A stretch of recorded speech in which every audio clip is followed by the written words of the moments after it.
আসসালামু আলাইকুম বন্ধুরা, কাঁচা আমের ভর্তা করেছি, সেই লেভেলের টেস্ট হয়েছে। তো আপনারা যারা কাঁচা আমের ভর্তা খাবেন এভাবে খেয়ে দেখতে পারেন, অনেক বেশি ভালো লাগবে।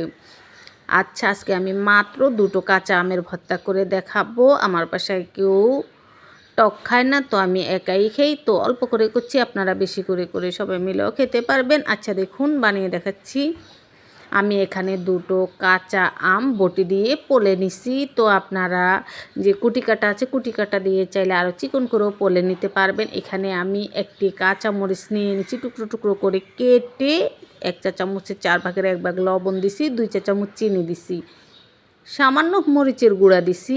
তারপরে এবার যেটা করব, সব কিছু একসাথে কষলে কষলে মেশাবো। কষলাতে একদম আলসি করবেন না, কষলানো যত ভালো হবে আমের ভর্তা খেতে তত ভালো লাগবে। কষলানোর সাথে যেন একদম আমের ভর্তা থেকে রস বের হয়, ঠিক সেভাবে করে কষলিয়ে নিছি। দেখুন, বাস এবার এগুলো খাবো, খেতে কিন্তু অনেক মজা। খাওয়ার আগে একটা বাটিতে নিয়ে আপনাদেরকে দেখাচ্ছি। এই যে দেখুন, আমি খাচ্ছি, আপনারাও খেয়ে দেখেন, অনেক বেশি ভালো লাগবে, অনেক বেশি ভালো লাগবে। এখন মনে হচ্ছে দুটো আমের ভর্তা কেন করলাম, যদি 4টা আমের করতাম, মানে এত স্বাদ হয়েছে।